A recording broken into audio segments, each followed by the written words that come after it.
Hi, it's Mrs. Kane. We're going to be reading the book called Number the Stars by Lois Lowry.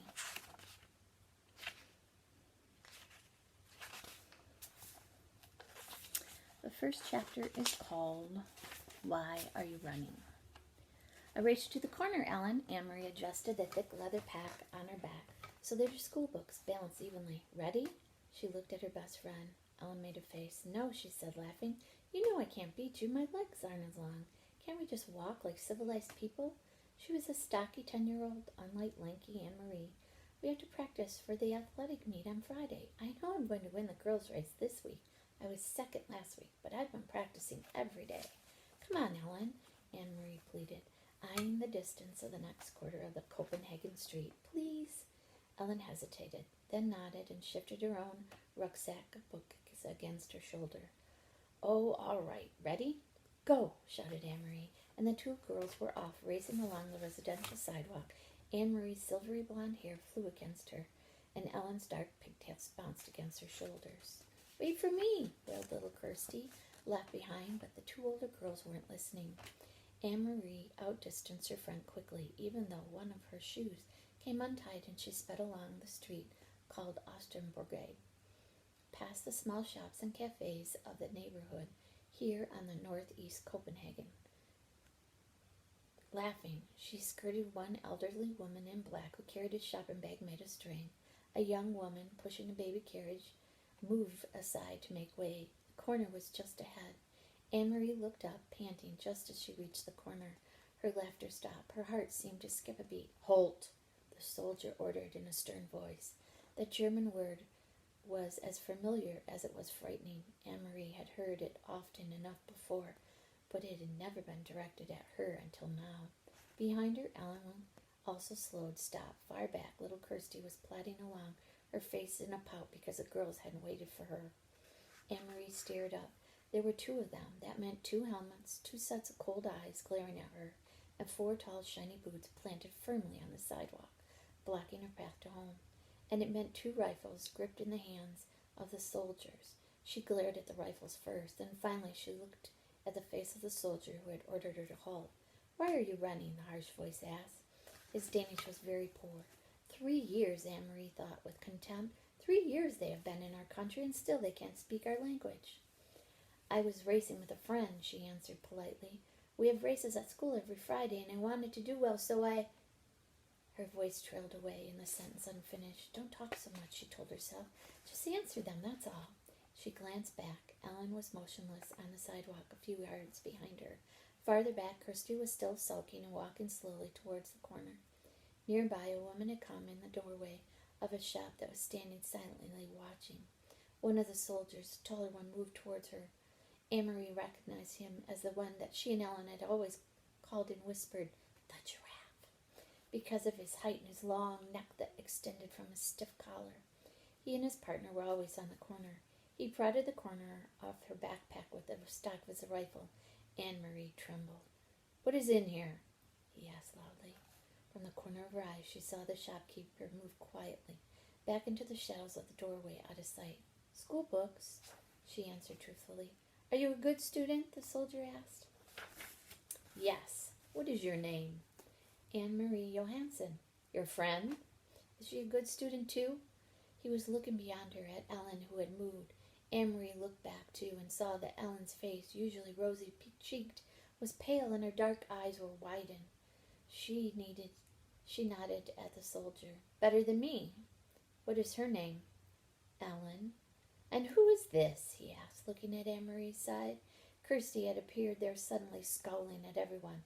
My little sister. She reached down for Kirsty's hand, but Kirsty's always stubborn, refused it, and put her hand on her hips defiantly. The soldier reached down and stroked her little sister's short, tangled curls. Stand still, Kirsty, Anne-Marie ordered silently, praying that somehow the obstinate 5-year-old would receive the message. But Kirsty reached up and pushed the soldier's hand away. Don't, she said loudly. Both soldiers began to laugh. They spoke to each other in a rapid German that Anne-Marie couldn't understand. She is pretty, like my own little girl, the tall one said in a more pleasant tone. Anne-Marie tried to smile politely. Go home, all of you. Go study your school books. And don't run. You look like hoodlums when you run." The two soldiers turned away. Quickly, Anne-Marie reached down again, grabbed her sister's hand before Kirsty could resist, hurrying the little girl along. She rounded the corner. In a moment, Ellen was beside her.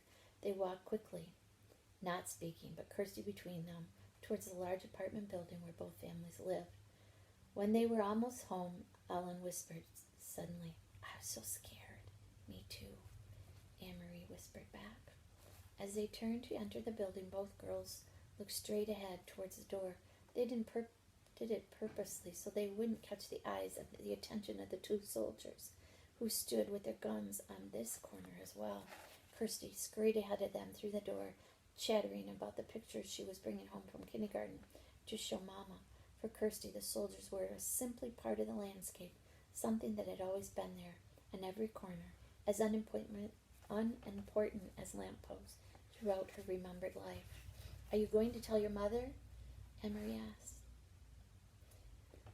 "I'm not. Mother would be upset." "No, I won't either. Mama would probably scold me for running on the street." She said goodbye to Ellen on the second floor, where Ellen lived, and continued on to the third, practicing in her mind a cheerful greeting for her mother, a smile, a description of today's spelling test, in which she had done well. But she was too late. Kirsty had gotten there first, and he poked Anne-Marie's book bag with his gun, and then he grabbed my hair, and Kirsty was chattering as she took off her sweater in the center of the apartment living room. But I wasn't scared. Anne-Marie was, and Ellen was, but not me. Mrs. Johansson rose quickly from her chair by the window where she'd been sitting. Mrs. Rosen, Ellen's mother, was there too, in the opposite chair. They'd been having coffee together, as they did many afternoons. Of course, it wasn't really coffee, though the mother still called it having coffee. There had been no real coffee in Copenhagen since the beginning of the Nazi occupation, not even any real tea. The mother sipped on hot water flavored with herbs. "Anne-Marie, what happened? What is Kirsty talking about?" her mother asked anxiously. "Where is Ellen?" Mrs. Rosen had a frightened look. "Ellen's in your apartment. She didn't realize you were here," Anne-Marie explained. "Don't worry. It wasn't anything. It was the two soldiers who stand on the corner of Ostenbrigade. You've seen them. You know, the tall one with the long neck, the one who looks like a silly giraffe?" She told her mother and Mrs. Rosen of the incident, trying to make it sound humorous and unimportant, but their uneasy looks didn't change. "I slapped his hand and shouted at him," Kirsty announced importantly. "No, she didn't, Mama," Anne-Marie reassured her mother. "She's exaggerating, as she always does." Mrs. Johansson moved to the window and looked down to the street below. The Copenhagen neighborhood stood quiet. It looked the same as always, people coming and going from the shops, children at play, soldiers on the corner. She spoke in a low voice to Ellen's mother. "They must be edgy because of the latest resistance incidents. Did you read the De Free Danask about the bombings in Hildenrod and Nuremberg?" Although she pretended to be absorbed in the unpacking of her school books, Anne-Marie listened, and she knew that her mother was referring to De Free Danask. The Free Danes was an illegal newspaper Peter Nelson had brought to them occasionally, carefully folded and hidden among the ordinary books and papers, and Mama always burned it after she and Papa read it.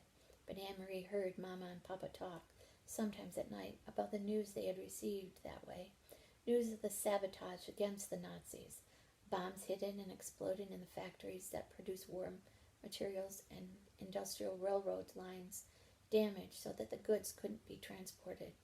And she knew what the resistance meant. Papa had explained when she overheard the word and asked. The resistance fighters were Danish people. No one knew who, because they were very secret, who were determined to bring harm to the Nazis however they could. They damaged German trucks and cars and bombed their factories. They were very brave. Sometimes they were caught and killed. "I must go and speak to Ellen," Mrs. Rosen said, moving towards the door. "You girls walk a different way to school tomorrow. Promise me, Anne-Marie." "And Ellen will promise too." "We will, Mrs. Rosen. But what does it matter? There were German soldiers on every corner." "They will remember your faces," Mrs. Rosen said, turning in the doorway to the hall. "It is important to be one of the crowd always. Be one of many. Be sure that they never have reason to remember your face." She disappeared into the hall and closed the door behind her. "He'll remember my face, Mama," Kirsty announced happily, because he said I looked like his little girl. He said I was pretty. If he had such a pretty little girl, why doesn't he go back to her like a good father?" Mrs. Johansson murmured, stroking Kirsty's cheek. "Why doesn't he go back to his own country?" "Mama, is there anything to eat?" Anne-Marie asked, hoping to take her mother's mind away from the soldiers. "Take some bread and give a piece to your sister." "With butter?" Kirsty asked hopefully. "No butter," her mother replied. "You know that," Kirsty said as Anne-Marie went to the bread box to the kitchen. "I wish I could have a cupcake," she said. "A big yellow cupcake with pink frosting." Her mother laughed. "For a little girl, you have a long memory," she told Kirsty. "There hasn't been any butter or sugar for cupcakes for a long time, a year at least." "When will there be cupcakes again?" "When the war ends," Mrs. Johansson said. She glanced through the window down the street corner where the soldiers stood, their faces impassive beneath the metal helmets. "When the soldiers leave."